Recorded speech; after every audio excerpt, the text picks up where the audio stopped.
Could everything we've been told about the birth of Midwest football be wrong? For decades, we pointed to Michigan and Racine in 1879. But what if the real start happened years earlier in a cow pasture with no goalpost? Today on Pigskin Dispatch, Timothy P. Brown of Football Archaeology uncovers the hidden 150-year-old mystery of the Chicago Football Club. Was it rugby or was it football? Let's listen to Tim as he rewrites the history books here on Pigskin Dispatch. Thank you, Darren. This is perhaps one of the most important questions we have addressed together. Who played in the Midwest's first college football game? I mean, that is pretty important. It is. It's not the birth of football, but it's certainly the heartland of it. Yeah, I mean, people in the South may argue something different or whatever, but I don't care. You think about it, the Midwest, at the time we're recording this, the Midwest has won the last 3 national championships, and all these Big Ten schools are in Midwest. Well, plus, so they won D1, D2, and D3 this year. Yeah, so Midwest has got some football going on, that's for sure. And Montana State won FCS, right? Yeah, I believe so. Yeah, so they're kind of Midwest. Yeah, so that's a very valid statement and very pertinent to the modern day football fan. So what can you tell us about this story? Yeah, so for a long time, like myself, everybody, it's the you read something, you depend on what other people have done in the past in order to build your work, right? I mean, you use their building blocks. Well, sometimes those building blocks are wrong, but you don't know it until you look into it. Or until somebody else looks into it and finds something new. So, and we talked about this 2 weeks ago because, we were just chatting about how history kind of gets reinvented, from time to time, right? And either because new facts emerge, I liken it to, if they haven't dug up that fossil yet, we don't know that a certain dinosaur ever existed. And so in a football history, in that realm, if nobody stumbled upon this article before, or nobody went looking for a certain thing before, we may not know that it happened because we forget, right. Or society forgets. So, anyways, for a long time, the kind of received wisdom was that the first football game in the Midwest was Michigan against Racine College, and I wrote a tidbit about that. I don't know, 4 years ago, something like that. Because that's the story that I'd always heard. And so then I dug into it and found newspaper articles and said, here's what happened. Had a little bit of flavor to it. And but I didn't check at the time. I didn't check to see, well, maybe was there an earlier game? Then I forget how I, kind of got into this, but I ended up coming across the fact that Northwestern had played a team called the Chicago Football Club in February 1876. So somebody at Northwestern must have found that out around 2014, even though I didn't find out about when I wrote the article about Michigan and Racine. So then Northwestern, because it's their, that game occurred in February of 1876. And so we just passed the 150th anniversary of that game. So that Northwestern is, making a little bit of noise about it. Mm-hmm. So I think that's why I came across it. And so then I ended up looking into the Chicago Football Club because, in that case, it was a team that played rugby rules. Everybody called it football at the time, sometimes rugby, but so they were the Chicago Football Club, but they played under rugby union rules, and it was mostly made up of English immigrants. So, we always think of the Canadians introducing football to us because that's the story that we get from the East Coast, right? Mm-hmm. And that did happen, obviously. But here in the Midwest, it was the English immigrants. So, these guys are out there, they're trying to find people to play. But hardly anybody has heard of this game or played it. So they're playing people like, the Chicago Barge Club, which must have been some kind of sailing, sort of organization. you know, a little bit later, you had cycling clubs, and like they might start as a cycling club, but then they play football and baseball too. I mean, that's just kind of the way those clubs work. But they end up playing Northwestern, and Northwestern was able to have 20 guys on their team, and the Chicago Football Club only had 15. And like Northwestern hadn't bothered to set up the goalposts. So there were no goalposts for the game. So they must have kicked like over a wall, or they did something, Mm-hmm. So then I decided, okay, well, I'm going to look into this Chicago Football Club and just try to, gather up some more information about them. And in doing the legwork on that, I found that they had played Loyola of Chicago in December of 1875. Which actually makes it really one of the earliest football, rugby/football games played by an American college. So then I'm like, okay, well, then that becomes the earliest football game played by an American college.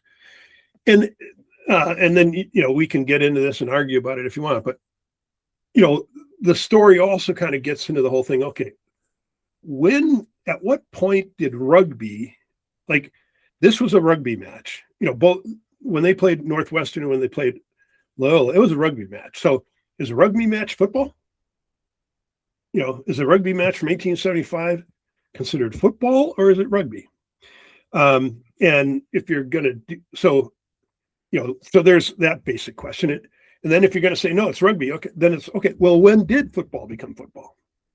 At what point in the game's history was it no longer rugby? So then we can say, oh, that's the first football game, or that's the first football game in the Midwest. Mm-hmm. And another slice of it is, okay, if only one of the two teams playing in a game is a college team, is that still a college football game? And if not, if you need both of them to be college football teams, then every team that has on their all-time winning records, or all-time records, games against high schools, against military teams, against athletic club teams, against YMCA teams, professional teams. Yeah, get rid of every one of those, right? So because you can't have it both ways. Right. So anyways, I mean, I think those are kind of fun issues to kind of kick around a little bit. But so here I am. I'm all proud of myself because I found this little story, and then like a day after I published it, I find another story, and it was published by Northwestern, like on the 150th anniversary of their game. And so, and I'm like, hey, no, sorry, I found this earlier one. So I wrote to the Football SID and said, hey, I found this game. And he wrote back to me pretty quickly and said, well, here's our deal. They have some sources that I just haven't had a chance to check yet. They have some sources that indicated that the game with Loyola was supposed to be a practice game.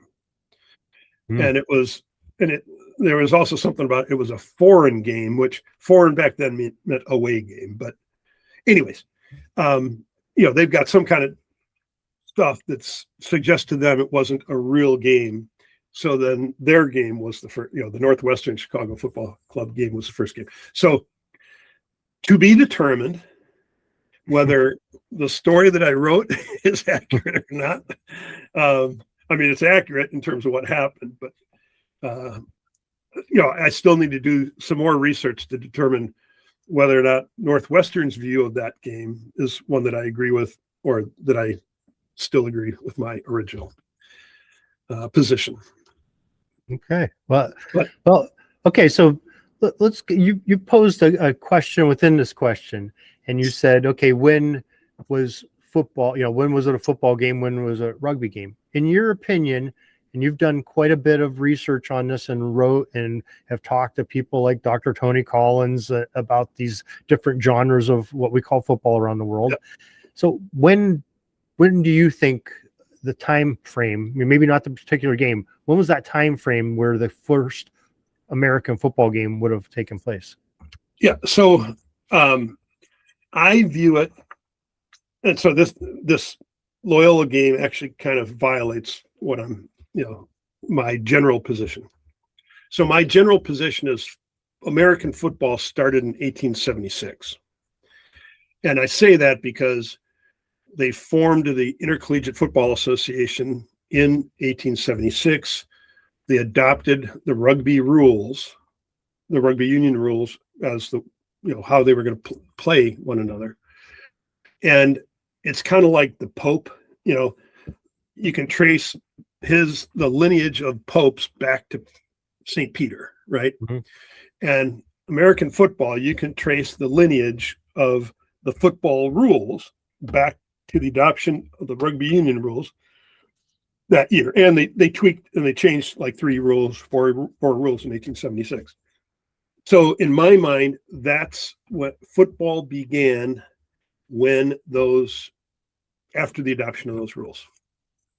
All right. But for argument's sake, in terms of the first game in the Midwest, and for the purpose of this article, I'm willing to argue that Loyola was.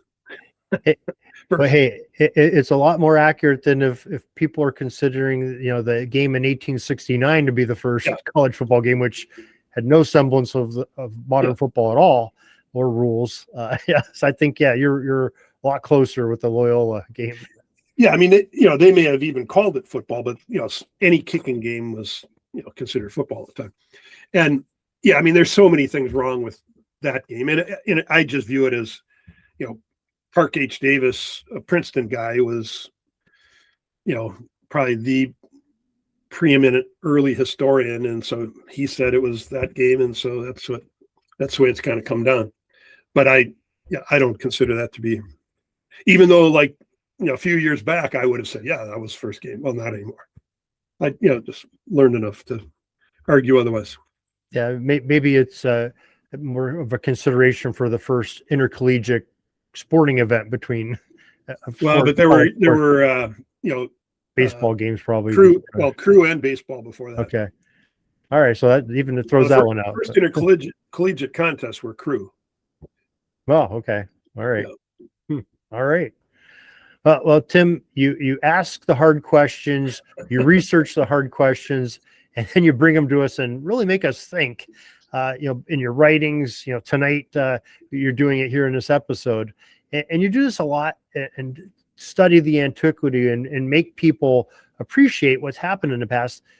Maybe you could share with us how folks can get into this and see your work. Sure. Just go to footballarchaeology.com. It's a Substack site.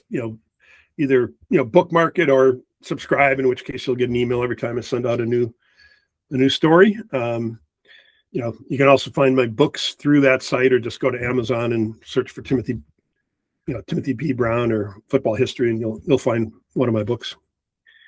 So, I highly recommend it. You got a lot of good ones, and people can learn a lot. So, just like they can from your tidbits and listening to you here.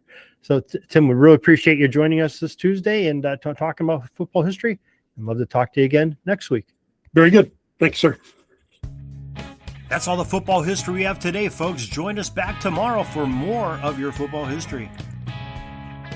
We invite you to check out our website, pigskindispatch.com, not only to see the daily football history, but to experience positive football with our many articles on the good people of the game, as well as our own football comic strip, Cleat Marks Comics. Pigskindispatch.com is also on social media outlets, Facebook, Twitter, Instagram, and don't forget the Pigskin Dispatch YouTube channel to get all of your positive football news and history. Special thanks to the talents of Mike and Gene Monroe, as well as Jason Neff for letting us use their music during our podcast. This podcast is part of the Sports History Network, your headquarters for the yesteryear of your favorite sport. You can learn more at sportshistorynetwork.com.